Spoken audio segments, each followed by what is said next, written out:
आज हम MT4 में चार्ट लेआउट्स पे बात करेंगे। कलर स्कीम, टेम्पलेट वगैरह को सेट करना, प्राइस चार्ट को कितना जूम इन या कितना जूम आउट रखना है, किस टाइम फ्रेम पे काम करना है, किस करेंसी पेयर पे काम करना है, और guys as a new trader हमें अपने डेमो अकाउंट में कितने बैलेंस से प्रैक्टिस को स्टार्ट करना है।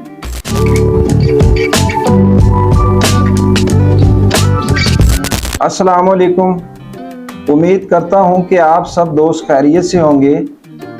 Guys as a new trader हमें चार्ट्स लेआउट्स को समझना बहुत ज़रूरी है, क्योंकि हमने इसी MT4 पे बैठ के काम करना है, ट्रेडिंग करनी है। तो हमें अपनी कलर स्कीम, टेम्पलेट वगैरह को इस तरह से सेट करना है कि चार्ट में क्लियरिटी आए, साफ सुथरा चार्ट नजर आए। कुछ इस तरह से कलर स्कीम को सेट करना ज़रूरी होता है। उसके बाद अगर बात की जाए हमें अपने चार्ट को कितना जूम इन या कितना जूम आउट रखना है, तो गाइस उसके लिए यहाँ पे मैं आपको बताऊं कि आपने चार्ट को फुल जूम आउट करने के बाद, फुल जूम आउट करने के बाद 2 दफ़ा चार्ट को जूम इन करना है। सिर्फ जितना 2 दफ़ा जूम इन करने पे आपको चार्ट नज़र आता है, आपने सिर्फ इतना ही चार्ट रखना है। अगर आप इससे कम रखते हो तो भी नुकसान है, आपको क्लियरिटी नहीं मिलेगी, आप प्राइस की नकलो हरकत को ठीक से समझ नहीं पाओगे। और अगर आप ज़्यादा जूम इन करके अपने चार्ट को रखते हो तो भी मसले मसाइल हैं। अभी आपको पीछे का चार्ट्स नज़र नहीं आ रहा, तो आपने इसे फुल जूम आउट करके सिर्फ 2 दफ़ा जूम इन करके चार्ट को रखना है। जितना नज़र आए हमने इस पे काम करना है। ये बहुत ज़रूरी चीज़ें हमें पता होना चाहिए कि चार्ट को कितना जूम इन रखना है या कितना जूम आउट रखना है। उसके बाद गाइस बात की जाए, चार्ट में हमारे पास 3 किस्म के चार्ट MT4 में हमें मिलते हैं। सबसे पहला चार्ट लाइन चार्ट है, उसके बाद कैंडल स्टिक चार्ट है, उसके बाद बार चार्ट है। तो हमने किस पे काम करना है? हमारे लिए जो सूटेबल है एज ए न्यू ट्रेडर, आपने कैंडल स्टिक चार्ट जो आपको यहाँ पे नजर आ रहा है, आपने इस पे काम करना है। ठीक है, तो एज ए न्यू ट्रेडर हम आपको जो चीजें बता रहे हैं, आपने प्रॉपर इनको फॉलो करना है। ये बहुत जरूरी है, इनको आपने इग्नोर नहीं करना। जूम इन जूम आउट वगैरह का सिस्टम, कलर स्कीम अगर आपकी ठीक नहीं होगी, आपका फोकस नहीं बन पाएगा प्राइस को समझने। उसके बाद बात की जाए कि हम किस टाइम फ्रेम पे हमें काम करना चाहिए, तो यहाँ पे मैं आपको बताता चलूँ कि टाइम फ्रेम में जो बड़े टाइम फ्रेम्स हैं हमने उन पे भी काम नहीं करना, और जो छोटे टाइम फ्रेम हैं उन पे भी नहीं करना। छोटे टाइम फ्रेम्स हम हैंडल नहीं कर पाएंगे और बड़े भी हैंडल नहीं कर पाएंगे। हमने बीच वाले टाइम फ्रेम यूज करने हैं, H1 या M30। तो एज ए न्यू ट्रेडर आप 2 टाइम फ्रेम मतलब मल्टी टाइम फ्रेम का यूज नहीं करोगे, आप सिर्फ एक टाइम फ्रेम यूज करोगे, जस्ट 1 H1। ठीक है, इसके अलावा आप किसी और टाइम फ्रेम पे शिफ्ट नहीं होगे। अगर आप टाइम फ्रेम शिफ्ट करते हैं तो उसमें मसले मसाइल आते हैं। आपने अपना टाइम फ्रेम शिफ्ट नहीं करना, सिर्फ H1 पे ही आपने काम करना है। तो गाइस उसके बाद बात की जाए हमें किस करेंसी पेयर पे काम करना चाहिए, तो मैंने पहले भी आप लोगों से डिस्कस किया था कि हर करेंसी का अपना एक बिहेवियर है। तो एज ए न्यू ट्रेडर हम ज़्यादा करेंसीज को हैंडल नहीं कर सकेंगे,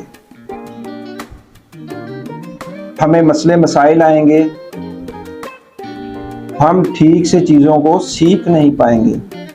तो हमने यूरो USD को चूज करना है। मैं आपको यही रेकमेंड करूंगा कि आप सिर्फ एक ही करेंसी पे काम करो, यूरो USD। जब आप इसका बिहेवियर समझ जाओगे, इसका चलने का स्टाइल समझ जाओगे, इस पे आपकी ग्रिप बन जाएगी, फिर आप मजीद करेंसीज को ऐड कर लेना। लेकिन फिर भी अगर आपका गुजारा नहीं होता तो आप 2 करेंसीज ऐड कर सकती हैं, 2 पेयर्स पे काम कर सकते, इससे ज्यादा नहीं। आपसे हैंडल नहीं होगा, आप प्रॉपर सीख नहीं पाओगे। हमें मसला यहाँ पे ही बनता है, एज ए न्यू ट्रेडर हम ज्यादा करेंसीज को ऐड कर लेते हैं, हम ज्यादा टाइम फ्रेम को चूज कर लेते हैं, कभी D1 पे शिफ्ट होते हैं, कभी H4 पे, कभी सीधा M50 पे चले जाते हैं, कभी फिर H1 पे। तो हम इस तरह घूमते रहते हैं, तो हमें कुछ भी समझ नहीं आता। तो हमें सिर्फ एक ही टाइम फ्रेम पे काम करना है, वो H1 है। 2 ही करेंसीज पे काम करना है, यूरो USD और GBP USD। इनके अलावा आपने ये सोचना है कि और कोई करेंसी है ही नहीं। कलर स्कीम आप अपनी मर्जी से सेट कर सकते हैं। यहाँ पे जिस तरह मैंने कलर स्कीम सेट की है, अप जाने वाली कैंडल्स का कलर मैंने ग्रीन किया है, डाउन आने वाली कैंडल्स का कलर मैंने रेड किया है। तो आप अपनी मर्जी से सूटेबल कलर कर सकते हो, लेकिन करना वो है जिसमें क्लियरिटी हो, आपको प्राइस बिल्कुल नीट एंड क्लीन और क्लियर नजर आए। जूम इन जूम आउट का ख्याल करना है, कैंडल स्टिक चार्ट पे काम करना है। उसके बाद गाइस बात की जाए कि डेमो अकाउंट में हमने कितने से स्टार्ट करना है, तो यहाँ पे ये बहुत ज़रूरी चीज़ है। अक्सर न्यू ट्रेडर हम क्या करते हैं कि 10,000, 50,000 या $1,00,000 जो है वो डेमो अकाउंट बना लेते हैं उसमें, और जी हम नकली हैं डॉलर, कोई बात नहीं है, मर्जी से जितना दिल किया रख लिया अमाउंट को, और उस पर फिर बड़ी बड़ी lot size, multi lot size, ऐसे फिजूल वाली ट्रेडिंग करते हैं।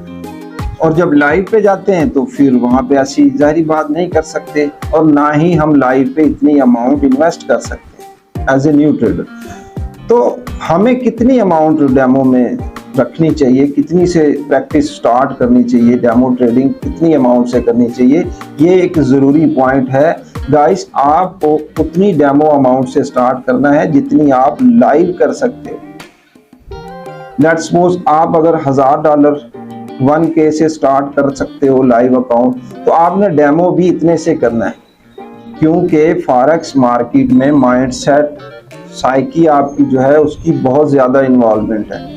अगर आप डेमो पे 10, 20, $50,000 पे ट्रेड करते हो और जब लाइव पे जाते हो तो $1,500 पे ट्रेड करते हो, तो फिर आपके साथ मसले मसाइल बनते हैं। तो गाइस इन चीज़ों का आपने बहुत ही ज़्यादा ख्याल करना है। दोबारा मैं आपको बता रहा हूँ कि आपने कलर स्कीम को अच्छे से सेट करना है, अपनी टेम्पलेट को सेव करना है, जूम इन और जूम आउट का ख्याल करना है। फुल जूम आउट करने के बाद आपने 2 दफ़ा जूम इन करना है। उसके बाद कैंडल्स जो आपके पास चार्ट है, कैंडल चार्ट, आपने इस पे काम करना है जो इस वक्त यहाँ पे नज़र आ रहा है आपको। उसके बाद H1 टाइम फ्रेम पे काम करना है। उसके बाद ये हमारे पास 2 करेंसीज हैं, सिर्फ इन पे काम करना है।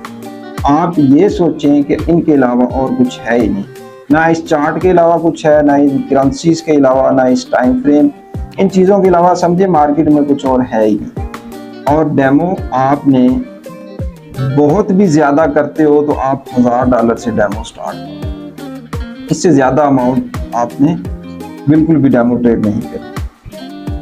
तो गाइस ये बहुत ज़रूरी चीज़ें हैं जो हमें पता होनी चाहिए। तो एज ए न्यू ट्रेडर जब हमें इन चीज़ों का पता नहीं होगा तो हमारे साथ काफ़ी सारे मामलात गलत तरीके से बनते हैं, हमें चीज़ें ठीक से समझ नहीं आती।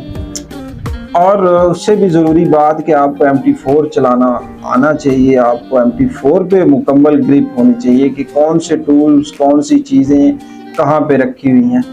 तो उम्मीद करता हूँ कि आप लोगों को समझ आई होगी। एज ए न्यू ट्रेडर आप इन चीज़ों को फॉलो करें। आज के लिए इतना काफ़ी है, इंशाल्लाह फिर बात होगी।